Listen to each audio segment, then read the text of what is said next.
Breaking news Telangana BJP నేతలపై తీవ్ర విమర్శలు చేసి పార్టీ నుంచి సస్పెండ్ అయిన ఎమ్మెల్యే రాజా సింగ్ ఇప్పుడు తిరిగి సొంత గూటికి చేరేందుకు సిద్ధమైనట్టు తెలుస్తోంది. దీనికి సంబంధించి ఓ ఆసక్తికర స్టేట్మెంట్ ఇచ్చారు రాజా సింగ్. ఒక కుటుంబంలో నలుగురు అన్నదమ్ములు ఉండి ఒక అన్నయ్య గొడవ పడి ఇంటి నుంచి వెళ్లిపోతే ముందుగానో లేదా తర్వాతో ఆ సోదరుడు ఇంటికి తిరిగి రావాల్సి ఉంటుందన్నారు రాజా సింగ్. ఈ రోజు కాకపోతే రేపు నేను కూడా నా ఇంటికి తిరిగి వెళ్లవలసి ఉంటుందన్నారు ఆయన. అయితే ఆ శుభ సమయం ఎప్పుడు వస్తుందో నేను మీకు చెప్పలేనంటూ స్టేట్మెంట్ ఇచ్చారు. దీంతో ఆయన తిరిగి కమలం గూటికి చేరేందుకు సిద్ధంగా ఉన్నట్టు అర్థమవుతోంది.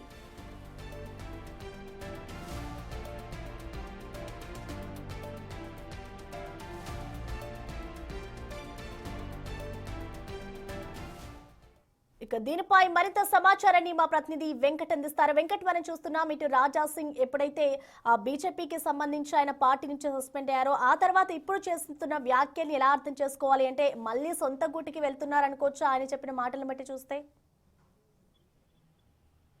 ఖచ్చితంగా రేఖ, రాజా సింగ్ మళ్ళీ తిరిగి పార్టీలోకి వస్తున్నారన్న చర్చ పార్టీలో జరుగుతూ ఉంది. ఒకవైపు ఇప్పటికే కొత్తగా కేంద్రంలో వర్కింగ్ ప్రెసిడెంట్ ప్రకటించి ఉంది. దాంతో పాటు వచ్చే అధ్యక్షుడు కూడా వర్కింగ్ ప్రెసిడెంట్ నవీన్ కాబోతున్నారనే జోరుగా చర్చ జరుగుతున్నటువంటి నేపథ్యంలో రాజా సింగ్ కొత్తగా ఎవరైతే అధ్యక్షుడు వస్తారో ఈ ప్రస్తుతం ఉన్నటువంటి వర్కింగ్ ప్రెసిడెంట్ నవీన్ తో చర్చలు జరిపినట్టుగా కూడా తెలుస్తా ఉంది. ఒకవేళ ఆ కేంద్రం నుంచి పూర్తిగా రాష్ట్రానికి రావాలని, కేంద్ర పెద్దల నుంచే పూర్తిగా ఇక్కడ రాష్ట్రం నుంచి మొత్తం కూడా చర్చలు జరిపి మళ్ళీ తిరిగి పార్టీలోకి రావాలనే ఉద్దేశంతో రాజా సింగ్ తెలుస్తుంది. ఇప్పటికే కేంద్ర అధిష్టానంతో చర్చలు జరిపినట్టుగా కూడా తెలుస్తా ఉంది. పూర్తిగా రాష్ట్ర నాయకత్వం కాకుండా కేంద్ర నాయకత్వం నుంచే పార్టీలో చేరాలన్నది రాజా సింగ్ ఉద్దేశం ఉన్నట్టుగా చర్చ జరుగుతున్నటువంటి సిచ్యువేషన్ ఉంది. ఆయన తాజాగా ఆయన చేసినటువంటి పార్టీ పైన, పార్టీ నాయకుల పైన, ప్రత్యేకంగా కిషన్ రెడ్డి పైన టార్గెట్ చేస్తూ విమర్శలు చేసి పార్టీ నుంచి సస్పెండ్ అయ్యారు. గతం నుంచి కూడా సైలెంట్ లో ఉన్నటువంటి సిచ్యువేషన్, కేవలం గోషమాలకి పరిమితమైనటువంటి పరిస్థితులు ఉన్నాయి. ఇవాళ ఆయన స్టేట్మెంట్ చాలా స్పష్టంగా ఉంది. ఖచ్చితంగా పార్టీ నుంచి బయటికి పోవడం కావచ్చు, రావడం కావచ్చు. సొంత పార్టీలో ఒక కుటుంబం లాంటి పార్టీ ఇది. అన్నదమ్ములు ఏ విధంగా ఉంటారో ఆ విధంగానే ఉంటది. తిట్టుకుంటారు, కొట్టుకుంటారు, మళ్ళీ పార్టీలోకి వస్తారు, కుటుంబం లెక్క కలిసి ఉంటారు అన్నది ఆయన అభిప్రాయం చాలా స్పష్టంగా తెలుస్తోంది. ఇక్కడ ఒకవేళ అధిష్టానం త్రో నుంచి పార్టీలోకి రావాలని రాజా సింగ్ చూస్తున్నప్పటికీ కానీ రాష్ట్ర నాయకత్వం ఆ విధంగా అడుగులు వేస్తోందా? ఇప్పటికే చాలా కీలక వ్యాఖ్యలు చేసుకుంటూ వచ్చారు. కిషన్ రెడ్డిని టార్గెట్ చేశారు.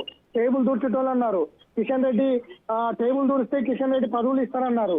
అనేక అంశాలు, దొంగలు అన్నారు, దోపిదారులు అన్నారు, ఎమ్మెల్యే టికెట్లు అమ్ముకున్నారన్నారు, ఎంపీ టికెట్లు అమ్ముకున్నారు. ఎలక్షన్లు వస్తే పూర్తిగా ఒక పార్టీకి లొంగిపోతారు అనే ఒక బలమైన విమర్శలు చేసినటువంటి రాజా సింగ్ మళ్ళీ పార్టీలోకి అధిష్టానాన్ని ఒప్పించి తిరిగి బీజేపీలోకి తిరిగి రావడానికి ప్రయత్నం చేస్తున్నారన్న చర్చ నేపథ్యంలో కిషన్ రెడ్డి తో పాటు మిగతా రాష్ట్ర నాయకత్వం తీసుకుంటారా, తిరిగి రాణిస్తారా? ఒకవేళ అధిష్టానం ఒప్పుకున్నా కూడా, ఒకవేళ రాజా సింగ్ వచ్చినా కూడా ఆయన పరిస్థితులు ఏ విధంగా ఉండబోతాయి అన్న చర్చ కూడా పార్టీలో జరుగుతున్నటువంటి సిచ్యువేషన్ అయితే కనిపిస్తుంది. ఇప్పటి వరకు సస్పెన్స్ మోడ్ లో ఉన్నటువంటి రాజా సింగ్ ఒక్కసారిగా ఆయన ఇచ్చినటువంటి ప్రకటన పార్టీలోకి వస్తున్నారన్న చర్చ జరుగుతూ ఉంది. ఒకవేళ వచ్చినా కూడా రాష్ట్ర నాయకత్వంతో పాటు కిషన్ రెడ్డి వర్గాలు ఒప్పుకుంటాయా? తీవ్రమైన విమర్శలు చేసి సస్పెండ్ కు గురైనటువంటి రాజా సింగ్ ని మళ్ళీ పార్టీలోకి రాణిస్తారా? ఒకవేళ అధిష్టానం ఒప్పుకున్నప్పటికీ కూడా రాష్ట్ర నాయకత్వం ఒప్పుకుంటారా? కిషన్ రెడ్డి రాణిస్తారా పార్టీలో అన్న చర్చ కూడా జరుగుతూ ఉంది. ఇప్పటికే రాష్ట్ర నాయకత్వంతో కావచ్చు, ఒకవేళ వర్కింగ్ ప్రెసిడెంట్ గా ఉన్నటువంటి నవీన్ ఎవరైతే ఉన్నారో ఆయన అయితే వెంకట్, అంటే ఇప్పటికే చూసుకుంటే ఇటు తెలంగాణ బీజేపీ నేతలకు సంబంధించి ఆయన అనేక విమర్శలు చేశారు. అలాగే పార్టీ పరంగా కూడా వాళ్ళని దూషించడం కూడా మనం చూస్తూ ఉన్నాం. సో ఇప్పుడు మళ్ళీ సొంత గూటికి వెళ్తాను అంటే ఇక్కడున్న మంత్రులు కానీ, అలాగే అటు కేంద్రంలో ఉన్న వాళ్ళు కానీ ఒప్పుకుంటారనుకోవచ్చు. అసలు చర్చలు ఏ విధంగా సాగాయనుకోవచ్చు దీనికి సంబంధించి? ఆయన పార్టీ నుంచి సస్పెండ్ అయిన తర్వాత కూడా ఏ పార్టీ వైపు కూడా మొగ్గు చూపలేదు. కేవలం హిందుత్వ సంఘాలతోటి హిందుత్వ ఎజెండాగానే ముందుకు వెళ్తున్నారు. దేశవ్యాప్తంగా కూడా అనేక రాష్ట్రాల్లో హిందూ సంఘాలతో మమేకం అవుతున్నారు. తాజాగా ఢిల్లీలో కూడా హిందూ సంఘాలతో సమావేశమైనటువంటి నేపథ్యం ఉంది. హిందుత్వవాదులను ఏకం చేస్తా, ఒక ఆర్మీని తయారు చేస్తా అని కూడా ప్రకటించారు పార్టీని సస్పెండ్ అయిన తర్వాత.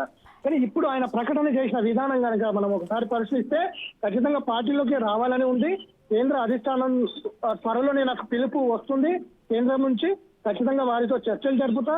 కానీ ఒకవేళ నాకు పార్టీలోకి ఖచ్చితంగా ఫోన్ వస్తే కనుక రాష్ట్ర నేతల పెత్తనం ఉండకుండా నాకు పూర్తిగా సర్వాధికారాలు ఇవ్వండి అంటూ కూడా ఒకవేళ అధిష్టాన పెద్దల్ని కోరుతా అని కూడా ఆయన కొన్ని కీలక అంశాలు అందులో ప్రస్తావించారు ఆయన చేసినటువంటి ప్రకటనలో.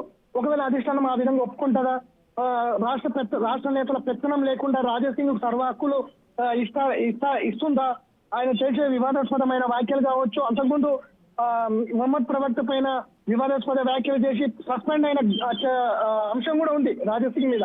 ఆ తర్వాత సొంత పార్టీ నేతల పైన తీవ్రమైనటువంటి విమర్శలు చేసి సస్పెండ్ అయ్యారు సెకండ్ టైం. ఒకవేళ రాష్ట్ర నాయకత్వం పెత్తనం లేకుండా సర్వాధికారాలు ఇవ్వాలని కేంద్రాన్ని అడిగితే, అధిష్టాన పెద్దల్ని అడిగితే ఒకవేళ ఆ విధంగా ఇస్తారా, ఒప్పుకుంటారా?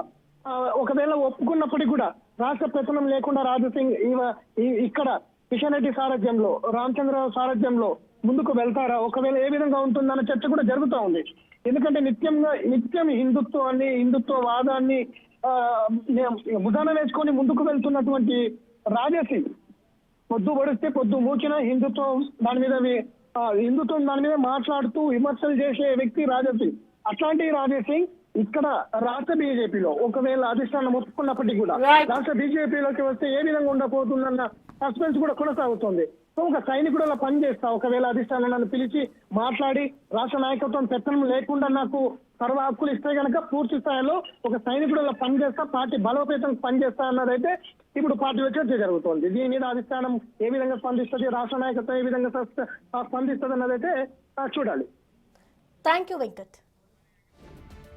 రాజాసింగ్ వెళ్లేందుకు సిద్ధంగా ఉన్నారు సరే, మరి ఆయనను తిరిగి ఆహ్వానించి కండువా కప్పేందుకు తెలంగాణ బీజేపీ నేతలు సిద్ధంగా ఉన్నారా అనేదే ఇప్పుడు అసలైన ప్రశ్న. ఎందుకంటే ఆయన బీజేపీ రాష్ట్ర నాయకత్వం పైనే అనేక విమర్శలు చేస్తూ వచ్చారు. రీసెంట్ గా కూడా ఆయన విమర్శలు కూడా కొనసాగాయి. బీజేపీ ఇలానే ఉంటే తెలంగాణలో ఎప్పటికీ అధికారంలోకి రాదనే స్టేట్మెంట్ ఇచ్చారు. మరి ఇలాంటి సమయంలో రాజాసింగ్ ను బీజేపీ పెద్దలు ఆహ్వానిస్తారా లేదా అనేదే ఇప్పుడు ఇంట్రెస్టింగ్ గా మారింది.